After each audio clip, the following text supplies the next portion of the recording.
जरा सोचो, एक आदमी को पकड़कर समय में 1 लाख साल पीछे भेज दिया जाए। कुछ ऐसा ही होता है हमारी आज की कहानी में। कहानी की शुरुआत होती है इस्तांबुल में, जहां आरिफ और सीको नाम के पति पत्नी कालीन बेचने का काम करते थे।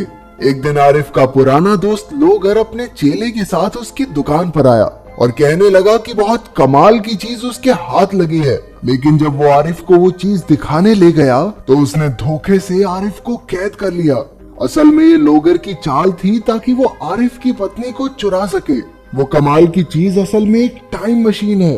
लोगर ने बहुत आधुनिक तकनीक के इस्तेमाल से अपना शरीर हूबहू आरिफ जैसा बना लिया और कहने लगा कि अब आरिफ की पत्नी उसकी हो जाएगी। जब आरिफ ने उसे बुरा भला कहा तो लोगर के चेले ने टाइम मशीन का बटन दबाकर उसे 10 लाख साल पीछे भेज दिया। कुछ पलों में ही आरिफ 10 लाख साल पीछे पहुंच गया, जहां डायनासोर अभी भी जिंदा थे। वहां पर घूमते फिरते उसे कुछ जंगली बंदर दिखाई दिए। उसके पास कोई चारा नहीं था, इसलिए वो बंदरों के साथ रहने लगा और उन्हें सिखाने की कोशिश करने लगा ताकि वो जल्दी इंसानों में बदल जाएं। कई महीने बीत गए और सर्दी के मौसम में जब आरिफ हल्का होने गया तो हल्का होते होते उसका पेशाब हवा में ही जम गया। वहाँ इतनी ठंड थी जितनी आज के समय शायद एंटार्क्टिका में ही होती हो। इस नई दुनिया में आकर आरिफ बहुत बोर हो रहा था तो वो कुछ भी उलझुल हरकतें करने लगा। बदकिस्मती से इतने महीनों की कड़ी मेहनत के बाद भी वो बंदरों को कुछ नहीं सिखा पाया। उसने हिसाब लगाया कि इनके साथ रहा ना तो मैं भी बंदर ही बन जाऊंगा। इसके बाद वो जंगल में इंसानों की खोज में निकल पड़ा। अचानक रास्ते में उसका सामना एक खूंखार डायनासोर से हो गया जो गुस्से में दहाड़ रहा था। आरिफ की तो फटके चार हो गई, लेकिन फिर उसने देखा कि ये डायनासोर एक माँ है जो अपने अंडों की रक्षा कर रही है। आरिफ तुरंत पीछे हट गया और इससे खुश होकर डायनासोर ने उसे शहद का एक डब्बा दिया। इससे पहले वो उसे खा पाता उसके पीछे एक भयानक मधुमक्खी पड़ गई और उसने आरिफ को काट लिया। आरिफ अपनी जान बचाकर भागा और जाकर एक पेड़ के पीछे छिप गया, लेकिन डंक की वजह से वो बेहोश होने लगा। तभी पेड़ पर उसने 2 आदिवासियों को देखा जिन्होंने उस पर जहरीला तीर चलाकर उसे बेहोश कर दिया। जब आरिफ की आंख खुली तो वो एक गुफा में था जहाँ कई आदि मानव अजीब से भजन गा रहे थे। दरअसल ये लोग अनजान आदमियों पर भरोसा नहीं करते थे और थोड़ी देर में उसे मारने वाले थे। न जाने कैसे पर आरिफ को उनकी भाषा आती थी और उसने उनके लीडर दिमी को समझाया कि वो भविष्य से आया है। अचानक वहाँ दुश्मन कबीले ओरिजियंस ने हमला कर दिया। उनके लीडर का नाम कारगा था और वो लोग दिमी के कबीले को काफी तंग करते थे। इस बार कारगा एक खास पूजा के लिए उनके कबीले के 3 सबसे ताकतवर आदि मानव ले जाने आया था। बदकिस्मती से उसने आरिफ को भी चुन लिया। जब आरिफ ने इनकार किया तो कारगा उसे जहरीले तीर से बेहोश करके अपने गांव ले गया। रास्ते में तासो नाम के एक आदमी का सर पत्थर से टकरा गया और वो अपने घोड़े से गिर पड़ा, जिससे उसकी बाजू की हड्डी टूट गई। कारगा तो उसे वहीं दफन करने लग गया जैसे कि वो मर गया हो। तब तक आरिफ जाग गया और उसने फटाफट जाकर उन्हें समझाया, अबे सालों ये मरा नहीं है। फिर उसने जैसे तैसे जुगाड़ करके तासो की हड्डी पर प्लास्टर बांध दिया। तासो ने उसकी जान बचाने के लिए उसका शुक्रिया अदा किया। जब वो गांव पहुंचे तो पता चला कि कबीले का असली सरदार तो कालिया है, जो असल में तासो का बाप है। कारगा ने तासो से एक मुखौटे के बारे में पूछा जो उसे तासो के कमरे से मिला था। तासो ने बताया कि उसने लकड़ी से मुखौटा बनाया है, लेकिन कालिया ने गुस्से में कहा कि वो अपने बेटे को एक योद्धा बनाना चाहता है, ना कि कलाकार। फिर कालिया ने अपने बचपन की कहानी सुनाई कि उसके बाप कुमो की मौत कैसे हुई थी। एक दिन आसमान से एक उड़न तश्तरी उतरी जिसमें 2 अजीबोगरीब इंसान थे। उन्होंने कुमो को तोहफे में एक बॉल दी। जैसे ही वो वापस जाने लगे, कुमो खुशी से उनके पीछे दौड़ा और स्पेसशिप के इंजन की आग से मारा गया। उस दिन से कालिया आविष्कारकों से नफरत करने लगा। अपने पिता से मिलने के लिए उसने स्वर्ग तक जाने वाला टावर बनवाया, लेकिन जो भी उस टावर पर चढ़ता था वो कभी जिंदा ही नहीं लौटा। असल में इन 3 आदमियों को टावर पर भेजने के लिए लाया गया था। आरिफ ने अपनी मर्जी से आगे जाने का फैसला किया। वो धीरे धीरे टावर की चोटी तक पहुंच गया। वहाँ पर एक अजीब से आदमी को देखकर उसे लगा कि यही कालिया का बाप होगा, लेकिन आरिफ को देखकर वो डर के मारे पीछे हट गया और वहाँ से नीचे गिरने से उसकी मौत हो गई।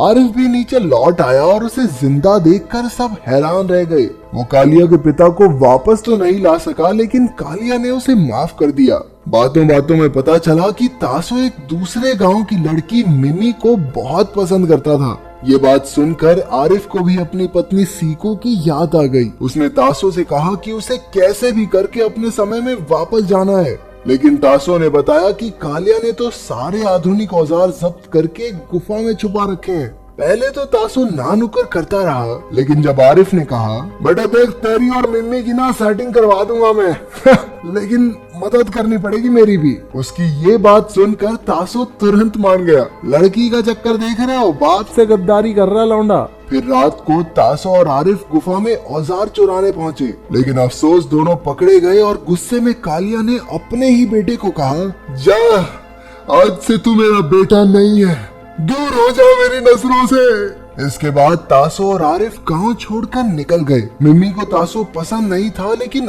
आरिफ ने तासो का बनाया टैटू दिखाकर उसका दिल जीत लिया।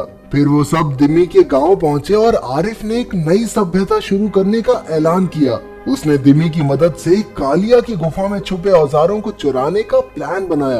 दिम्मी और उसके आदमी उनसे पहले ही चिढ़ते थे तो तुरंत मान गए। अगली रात आरिफ और तासो फिर से कालिया की गुफा में घुसे और गांव वालों की मदद से सारे औजार गांव में ले आए। बिना समय गवाए आरिफ ने वो सारे आविष्कार किए जिससे इंसानी जाति आगे बढ़ी। आरिफ की वजह से वो हजारों साल आगे बढ़ चुके थे और जिंदगी बेहद आसान हो गई थी। औरतें अब आसानी से घर पर खाना पका सकती थी और बच्चे स्कूल जा सकते थे। आरिफ को मंत्री बना दिया गया, लेकिन वो खुश नहीं था क्योंकि गांव वालों की सोच अभी भी आगे नहीं बढ़ी थी। उधर जब कालिया को पता चला कि गुफा को आरिफ और तासो ने लूटा है, तो उसने गुस्से में कारगा को उन्हें मारने के लिए भेजा। लेकिन जब कारगा गांव पहुंचा तो इतने आविष्कार देखकर दंग रह गया। वो चोरी का सामान वापस मांगने लगा, लेकिन आरिफ ने सबके सामने उसकी बेइज्जती कर दी। इससे कारगा को गुस्सा आ गया और उसने फौज लाकर उन पर हमला करने का ऐलान किया। एक दिन आरिफ मिम्मी, तासो और बाकी गांव वालों को पास के जंगल में घुमाने ले गया,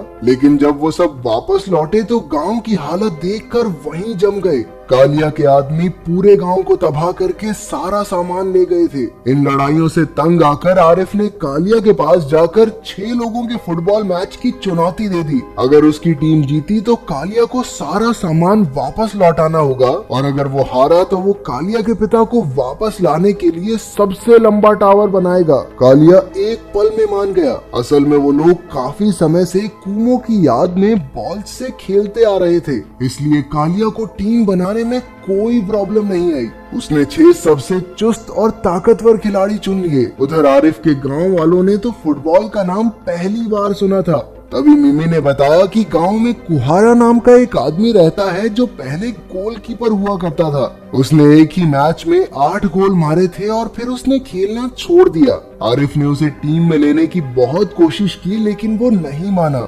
आखिरकार दिमी गोलकीपर बनने को तैयार हो गया। आरिफ और तासो स्ट्राइकर बन गए और बाकी के खिलाड़ी भी यूं ही चुन लिए गए। इसके बाद उनकी कड़ी ट्रेनिंग शुरू हो गई और सारी औरतों ने मिलकर उनके लिए जर्सी बनाई। कुछ ही दिनों की प्रैक्टिस के बाद आरिफ की टीम बढ़िया तरीके से खेलने लगी। जल्द ही मैच का दिन आ गया। मैच शुरू हुआ और कालिया की टीम शुरुआत से ही हावी होने लगी। उन्होंने आसानी से 4 गोल दाग दिए, जबकि हाफ टाइम से पहले आरिफ की टीम 1 गोल भी नहीं कर पाई। हाफ टाइम ब्रेक में आरिफ ने अपनी टीम से कहा कि वो असल में एक एलियन है और दूसरे ग्रह से यहाँ रहने आया है। उसके पास कुछ शक्तियाँ हैं जिससे वो मैच का पासा पलट सकता है। अब उसे अपनी टीम को जिताने के लिए एलियन बनना ही होगा। हालांकि इतनी बड़ी बात सुनने के बाद भी गांव वाले गुस्सा नहीं हुए, बल्कि वो तो उसकी शक्तियां देखने के लिए एक्साइटेड हो रहे थे। जैसे ही दूसरा पड़ाव शुरू हुआ, आरिफ ने अपनी शक्तियों का जादू चलाना शुरू कर दिया। खतरनाक स्टंट दिखाते हुए उसने अपनी टीम के लिए 3 गोल कर दिए। वहीं मैच के दौरान तासो की एक दूसरे खिलाड़ी से हाथापाई शुरू हो गई, जिसके बाद उसे बाहर होना पड़ा। दिमी के भी एक हाथ में चोट लग गई और अब वो आगे नहीं खेल सकता था। अब एंट्री हुई कुहारा की, जिसने गोलकीपर की जगह संभाली। उसने लोहे की दीवार बनकर हर गोल रोक दिया। अब मैच खत्म होने में कुछ ही पल बाकी थे और आरिफ ने हवा में उड़ते हुए जबरदस्त शॉट मारा और ये गोल! आखिरकार आरिफ की टीम जीत गई और गांव वाले खुशी से नाचने लगे। कालिया ने भी उनकी तारीफ की और गांव वालों से दूर रहने का वादा किया, लेकिन जीतने के बाद भी आरिफ दुखी था। वो जानता था कि लोगर ने उसकी पत्नी सीकू को बंदी बना लिया होगा, अब लौटने का भी कोई फायदा नहीं। इसलिए उसने गांव छोड़कर इधर उधर भटकने का फैसला किया। जाने से पहले उसने तासो को अपनी घड़ी और मिमी को अपनी अंगूठी तोहफे में दी। तभी अचानक जोरदार लाइट दिखाई दी और सीकू भी वहाँ पहुँच गई। आरिफ उसे देखकर हक्का बक्का रह गया। सीकू ने बताया कि जब आरिफ लोगर के साथ चला गया था तो उसने खबर देखी कि एक जगह से 10 लाख साल पुरानी अंगूठी और घड़ी मिली है।